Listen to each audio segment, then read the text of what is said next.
Mayo, el régimen castrista quiso, a pesar de la crisis energética y la crisis general, gastarse el dinero en una gran marcha a la que invitaron a un puñado de líderes de la izquierda internacional. Todo indica que han sentido la necesidad de mostrar músculo y dar la impresión de apoyo interno y foráneo. La marcha se produce a posteriori de los arrestos de José Daniel Ferrer y de Félix Navarro. Mientras tanto, en Europa acaban de otorgar el premio Václav Havel a Luis Manuel Otero Alcántara. Por ahí empezamos. Muy buenas noches y bienvenidos a Fondo.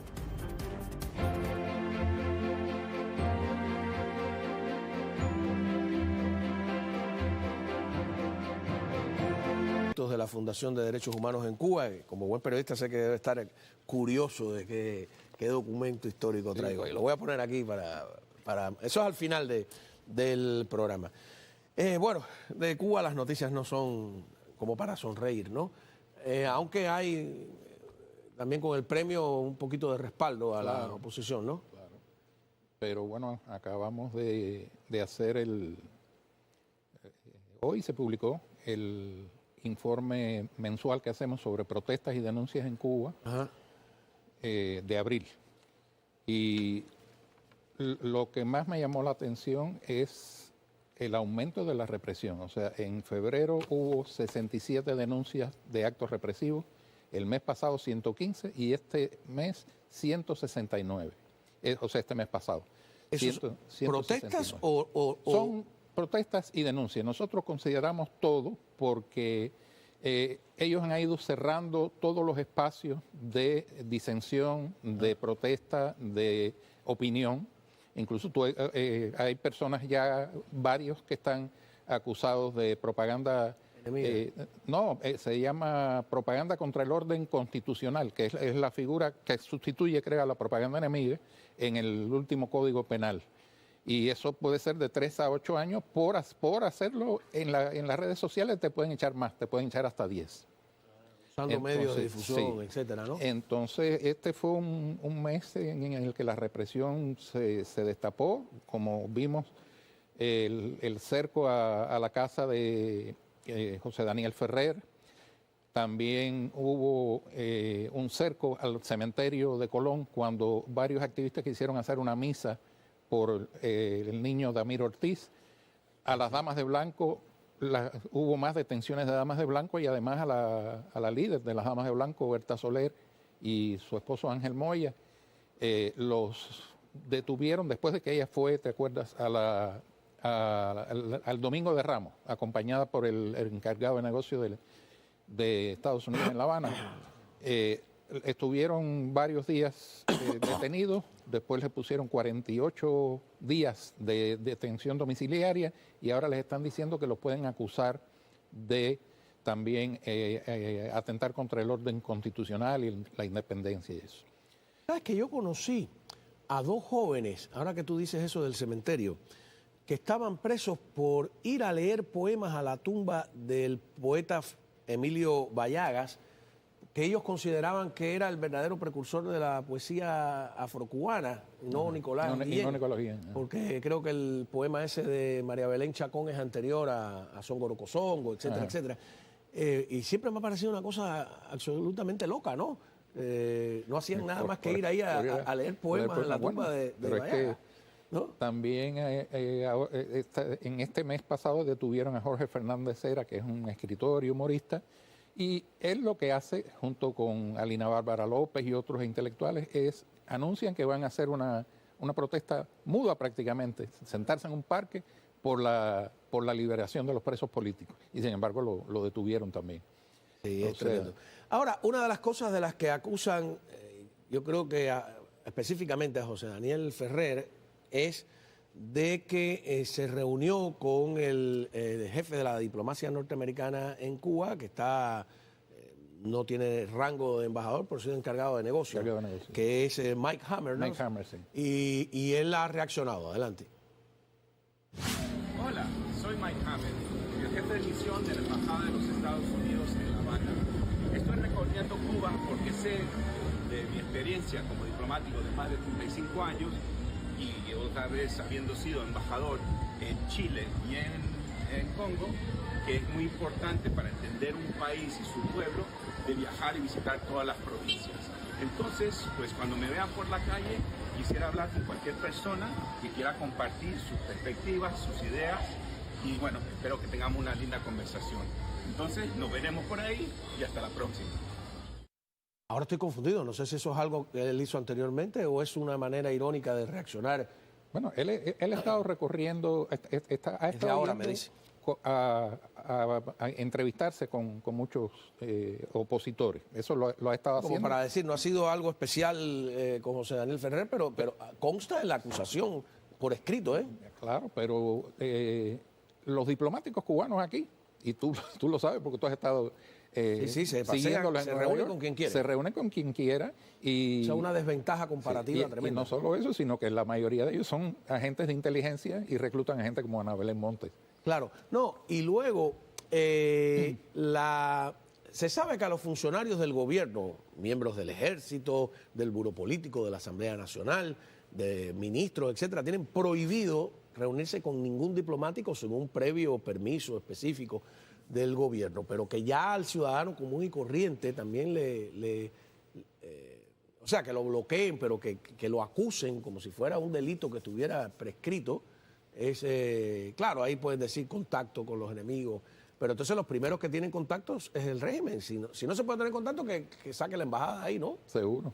Si tú tienes una embajada y unos embajadores, se supone que son legales, creo yo, no sé cómo es ese asunto. En cuanto al premio de Luis Manuel Otero Alcántara. Eso es un premio muy merecido, creo yo. Hay que recordar que Luis Manuel Otero Alcántara fue el líder del movimiento San Isidro. Además, un artista, le dicen artivista, porque es un artista muy activo. No solo eso, activo, lo detuvieron muchas veces. A él lo detuvieron muchas veces antes de que lo encerraran por el 11J, o sea, por el levantamiento popular del 11J. Y tiene ese mérito. Yo creo que a partir del movimiento San Isidro es que fue, creo que el movimiento que llevó al 11J. Creo que eso fue como un proceso. Después vinieron la gente del 27N, los artistas que protestaban por frente al Ministerio de... Ajá. Y me parece un premio. El premio tiene algo curioso que no sabía que existía, a la disidencia creativa. Que me imagino que se refiere a precisamente eso. Son artivistas, ¿no? Son artistas que activamente se preocupan por el entorno en el, político y social en el que viven, ¿no? El premio es promovido por el Oslo Freedom Forum, que es como una conferencia de derechos humanos que radica en Oslo, Noruega, y también por Human Rights Foundation, que radica aquí en Nueva York, que es también una... Pero tiene el nombre del expresidente checo, ¿no? El expresidente. Y disidente checo. Tú sabes que hay una anécdota que hace siempre Ricardo Brown, el magnífico periodista, estaba en Univisión en esa época. Lo mandan a cubrir lo que había sucedido, creo que era en la Embajada de Hungría, en la embajada de la Alemania federal en Hungría, algo así. Habían quitado la frontera y se habían pasado a Hungría muchos alemanes de la Alemania comunista para asilarse como si fuera la embajada de Perú en la embajada de la Alemania federal, que eso es algo que nadie había previsto cuando quitan las fronteras entre Hungría y la RDA, que iba a suceder eso. Y a partir de ahí se empiezan a encadenar los hechos. De ahí sucede que hay una protesta en Polonia, después que hay otra en Hungría, después que no sé cuánto. Previamente, él había estado en Checoslovaquia preguntando por Havel y algunos de los del Grupo 77 y nadie no los conocemos, no sabemos quiénes son. La hipocresía popular a que te obliga el comunismo, ¿no? Cuando pasan todos esos hechos, se cae el muro de Berlín, no le dio tiempo a regresar a Miami y él vuelve a Praga, ve a Havel dando un discurso ante una multitud. Y entonces él dice, ¿y ustedes saben quién está hablando? Todo el mundo sabía. Claro, es Havel, nuestro héroe, digo, pero si hace un mes, nadie sabía quién era supuestamente. Igual que en Polonia, ¿cuántos eran los de Solidaridad? Eran muchitos, eran muy poquito, un grupito. Y en un poco tiempo ya eran millones la gente que Fueron estaban creciendo. No, pero, por ejemplo, cuando el régimen te dice cosas como a esos opositores no los conoce nadie, como si fuera culpa de los opositores que no tuvieran acceso a los medios de difusión, ¿no? En el fondo sí los conocen, ¿eh? Claro, en el fondo todo el mundo sabe quiénes son, pero hoy... Y en esta época digital más, tú sabes. Claro. Seguro. Aquí ha aumentado. Cuando regresemos me gustaría tu evaluación sobre este desfile hoy del 1 de mayo. Habrá que agradecerle a Raúl, mira tú qué cosa tan rara, que no hace una marcha todos los meses como su hermano, pero él el 1 de mayo no siempre la ha hecho masiva, pero que hayan decidido gastar tanto dinero en este día. ¿Y por qué? Ya volvemos. El proyecto de la Fundación por los Derechos Humanos en Cuba. Y, a ver, hay un desglose del informe de ustedes de este mes que podríamos ver en pantalla un poco e ir comentando. Cuéntame esto. Bueno, este es el informe ya puesto en la página del Observatorio Cubano de Conflictos, ¿no? Pero hay esto está dividido en categorías, o sea, hay categorías de actos represivos, servicios públicos, salud, alimentación, inflación, vivienda. Son 7 las categorías. Y este mes, como te decía, la categoría que lideró a todas las demás fue esta de la represión. Después de esa vino servicios públicos, porque fue el mes en que Cuba alcanzó el récord negativo el mayor déficit de generación de electricidad, 1901 megawatts, y hubo apagones, por ejemplo, en Cienfuegos, eran de 30 horas. Había apagones hasta de 30 horas. En meses pasados han sido de 20 y pico de horas, pero hasta de 30 horas. Más que el general de España. Sí. Entonces, sí teníamos por ahí los comentarios de la gente que además lo firman con sus nombres y apellidos, al pie del anuncio de la Unión Eléctrica acerca del déficit este. A ver, dice Leonardo Rossi, la afectación es mayor que la disponibilidad. El presidente, refiriéndose a Díaz-Canel, lo dijo desde el primer día, somos continuidad y vamos por más. Obviamente se refería a más apagones, inflación y desabastecimiento de alimentos y medicamentos, en fin, más miseria. Ingrid Caballero, se sabe que dirigir un país en las condiciones de Cuba es bien difícil, pero que cada día sea peor que el anterior, no se entiende. Le han dado recursos, dinero para mejorar la infraestructura del CEN y todo peor. Y mucho silencio, como si nada pasara. La sensación de desamparo e impotencia cada día nos supera. Aparte de todo, vemos muy mal trabajo, muy poca motivación para dar soluciones. Esto es un comentario de gente que vive dentro de Cuba. Fíjate que son gente que firman sus comentarios y hay algunos que son impronunciables porque no lo podemos poner aquí, sí, pero son, tú sabes, bastante agresivos. A ver, Abel Delgado, inhumano, humillante, desgastante, sin esperanza, sin autoestima. Wow, se lo dijo todo en... Caridad Sid Fortich. Yo conocí un Fortich en Cuba. No hay vida, no hay esperanzas. En las provincias 3 horas de luz o menos. Lo peor a nadie le importa. Los que viven a sus anchas siguen igual en sus vidas. Los jodidos más jodidos y... Y no la sac, bla, bla, bla. Blanquita Muñoz Calzada. No entiendo nada. El otro día entré a un grupo venezolano por Facebook y parecían cubanos quejándose de las horas de apagones. Y lo bonito del caso es que decían que el petróleo de ellos lo enviaban para Cuba y Brasil. ¿Quién miente? Saquen sus propias conclusiones. Sí, porque la gente dice, bueno, si hay apagones en Venezuela porque están mandándonos el petróleo a nosotros en Cuba, ¿por qué hay apagones en Cuba? A ver, ¿qué más? Nelson Verdesia Pérez, silencio total, a nadie le importa. Yadira Bravo Hernández, Cienfuegos más de 30 horas sin electricidad, agua, gas, alimentos o medicamentos. Esto es, y se fue de control hace rato, una crisis humanitaria, SOS Cienfuegos. O sea, es una ciudad grande, no es una chiquita. José Alfredo Lucena Brito, bochornoso lo de este país, y ahora más que saben que no se puede emigrar para el Yuma, tienes que aguantar todo lo que venga.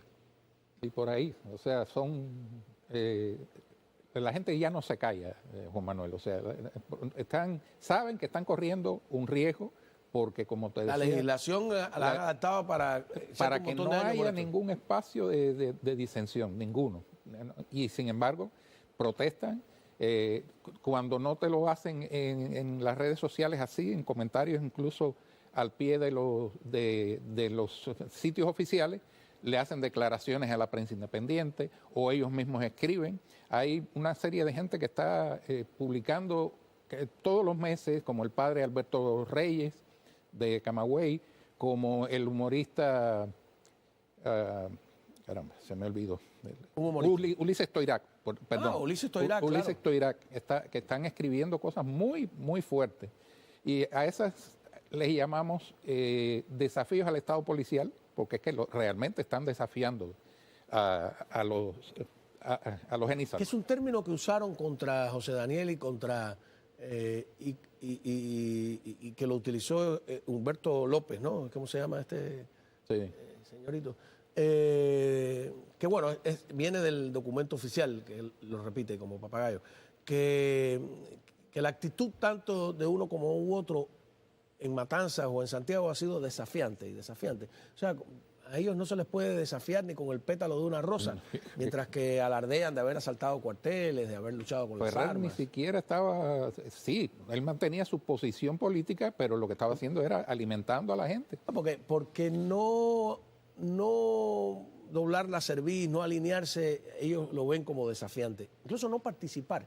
Claro, no puedes estar, en la cerca no puedes estar. Bueno, ellos, los que nos maleducamos en sus escuelas, te hacían una evaluación, lo mismo semanal que quincenal, casi siempre semanal, donde entre los aspectos que analizaban ese tú eras combativo. Combativo en ese lenguaje significaba que tú no podía ser apático. Tenía que ser. O no era chivato, ya casi no, porque un tipo combativo es un tipo que tiene que decirle al otro, qué sé yo. Y luego tenías que hacerte la autocrítica. Te paraban delante de todo el mundo ahí, que era peor que la confesión, porque la confesión es entre tú y el padre, ¿no? Pero esto es delante de todo el mundo, hazte la autocrítica. A ver, ¿cuáles son? Usted no se ha visto ningún error esta semana, ¿no? Bueno, mire, ¿qué quiere que haga? Es una situación que el que no la ha vivido le cuesta trabajo entenderla, ¿no? No, tú sabes, el 1984 de Orwell se quedó corto. Se quedó corto. Sí, porque hay que vivirlo. Las reuniones de méritos y deméritos en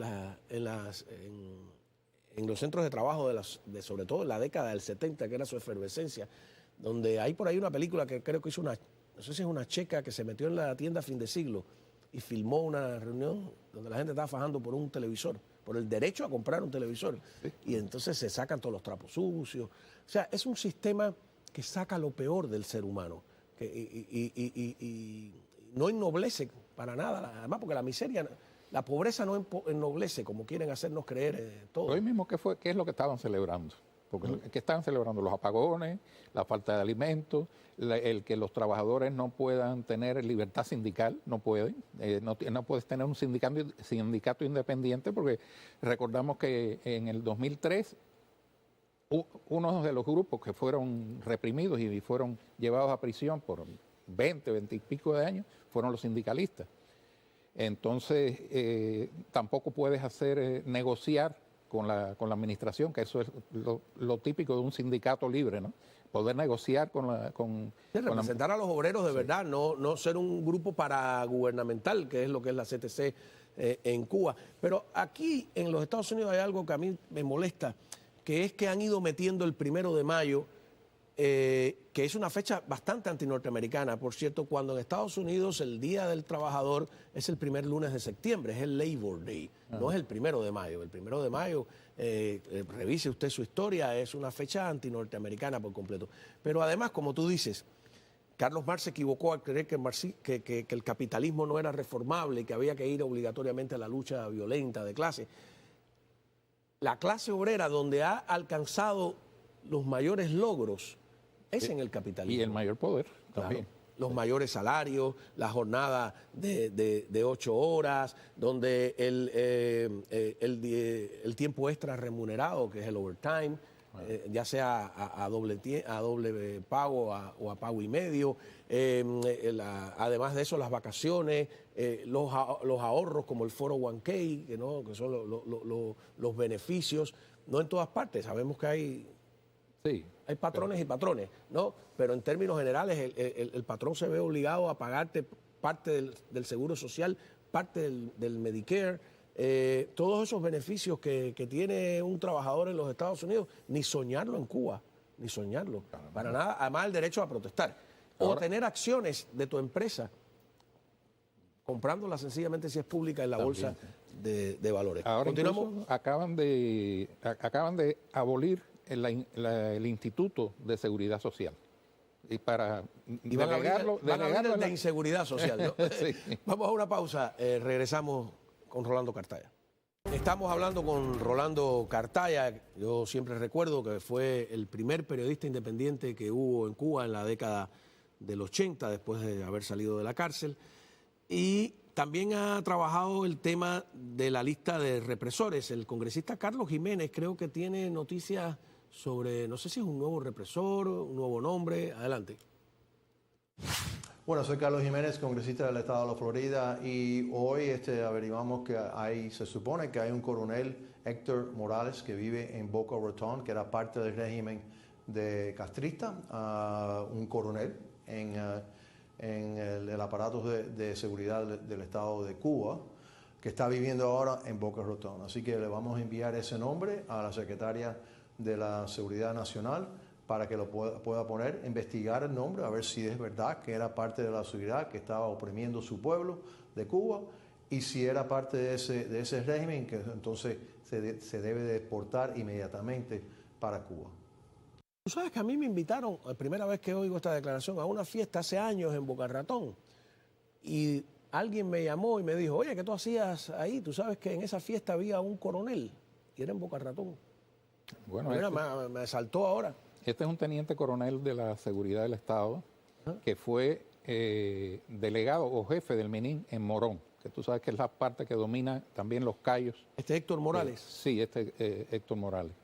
Y tenemos testimonios de personas que lo vieron o lo escucharon pegándole a presos. O sea que este no es tampoco un angelito, es un señor que hizo daño y que está aquí, llegó y está aquí viviendo, como dice el congresista, en Boca Ratón. Lo tenemos ya en la lista de represores. No es de la lista de represores que nosotros le habíamos entregado al congresista Jiménez, pero él estuvo hace poco allá en la fundación y nos dijo, si tienen más, me los mandan. Quiere decir que nosotros fuimos, eso sí estamos tratando de ir a lo seguro, que sea gente comprobada, que tengan varios denunciantes si es posible, o que haya documentos también que los acusen.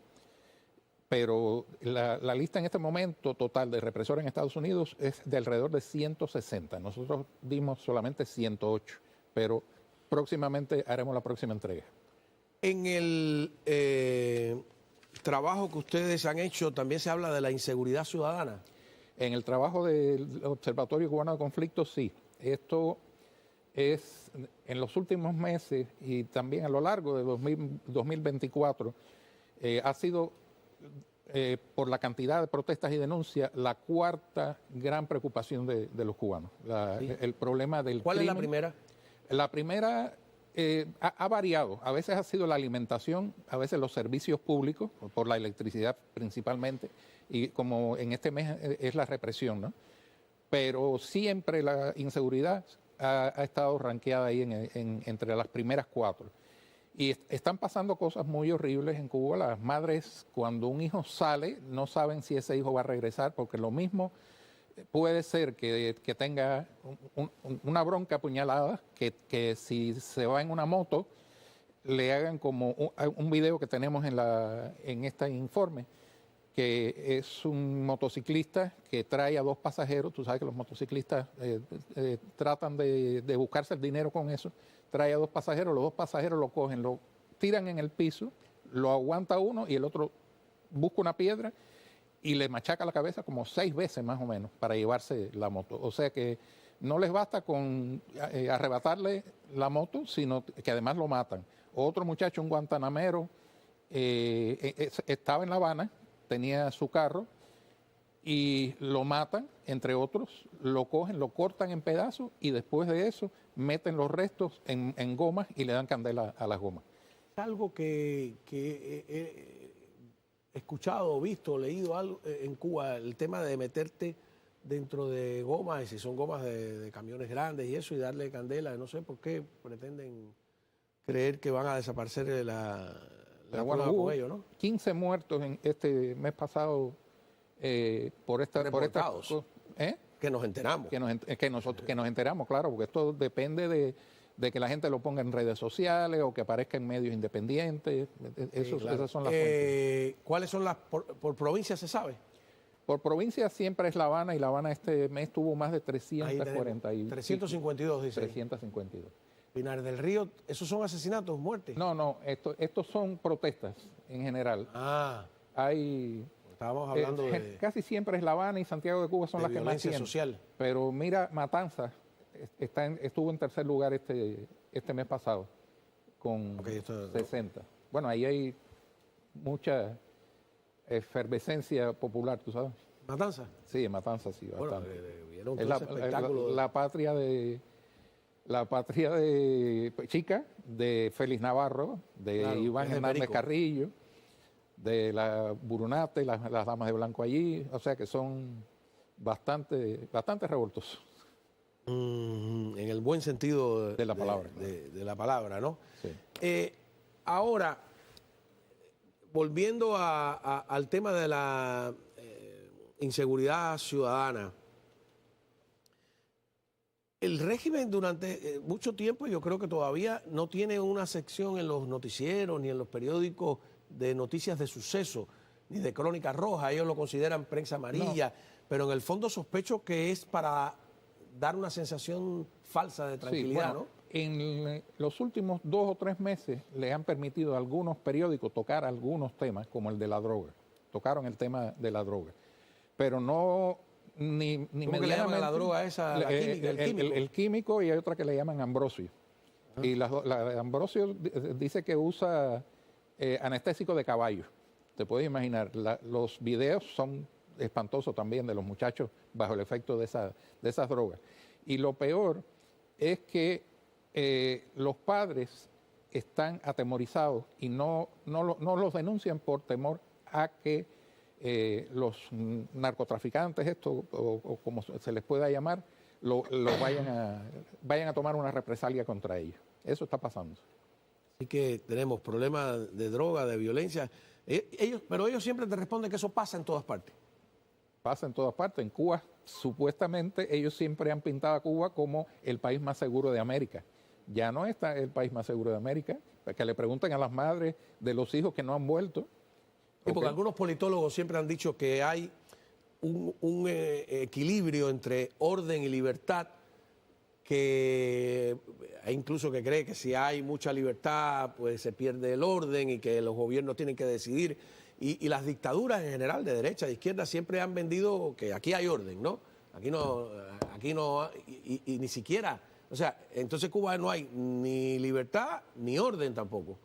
En este momento no. En este momento, bueno, tú sabes que tocar a un turista, eso era buscarte una condena de, no sé, 20 años, 30 años. Bueno, este mes pasado hubo 4 turistas, una china, 2 alemanes, el otro no me acuerdo la nacionalidad, y recientemente, que no llegó a entrar en el informe, una rusa también.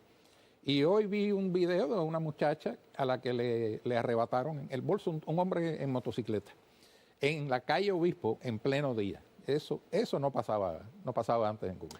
Hay que decírselo a Bukele, por cierto. Sí. Bukele que sigue haciendo elogios del régimen castrista, dice que en Cuba hay mucho orden y que hay educación y deportes y todo eso. A mí, sí, como decían, al margen de que se ha tenido éxito o no en su trabajo como presidente de El Salvador, me sigue molestando su defensa del régimen castrista, ¿no? Sí, sí. Que aquí la gente quiere ignorarlo en Miami, yo me niego a ignorarlo. El orden es, como decían, tranquilidad viene de tranca, tú sabes. Pero Yo creo que eso se le ha ido de las manos al gobierno. Ellos están buscando la manera de darle a conocer a la gente que sí que están trabajando en esto de la droga, y entonces publican que detuvieron a alguno que estaba traficando droga o estaba cultivando marihuana, pero eso se ha ido de las manos, está en todas las provincias. Esto del químico está en todas las provincias, que además es una droga barata, que los padres dicen, bueno, yo no sé ahora, si yo le doy a mi hijo 150 pesos para un refresco, si lo que va a hacer es comprarse una de estas ¿Un drogas. refresco vale 150 pesos? 150 pesos. Sí. Sí, bueno, el peso cubano no... Sí, porque, a ver, cuando, imagínate, yo me fui de Cuba, 150 pesos era el salario mensual de una persona, incluso 130, 211, qué sé yo. Ahora tú oyes eso de, no sé cuánto es el salario, pero oigo hablar de 1.000, 2.000, 3.000.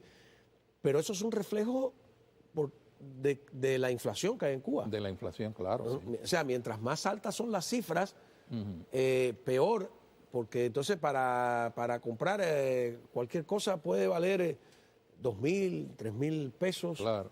En este ¿Y momento... cuánto es el promedio del salario? Mira, una pensión mínima son 1.528 pesos.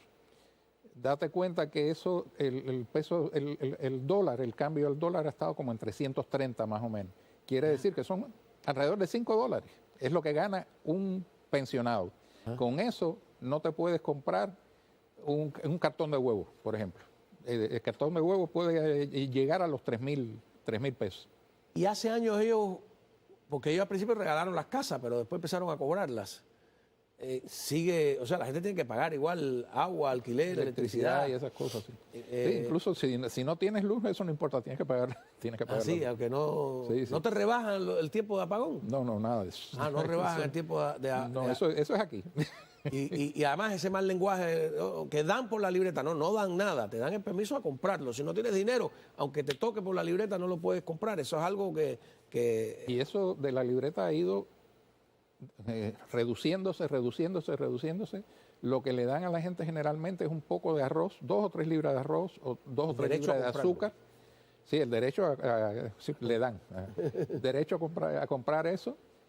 Y el pan, por ejemplo, que es el panecillo nuestro de cada día, ya no es de cada día. Si te lo tiran, es como una piedra. Sí, ¿no? es como una piedra, pero además de eso, no hay harina. Y entonces hay muchos días... ¿Sabe Dios de qué es el pan? Esa cosa, bueno, esos platos de las becas en Cuba que la gente decía que es de ave, ¿no? Averigua qué rayos es. Bueno, muchísimas gracias de verdad por haber estado con nosotros. Rolando Cartaya, periodista, jefe del proyecto Fundación por los Derechos Humanos en Cuba. Muy amable por haber estado con nosotros.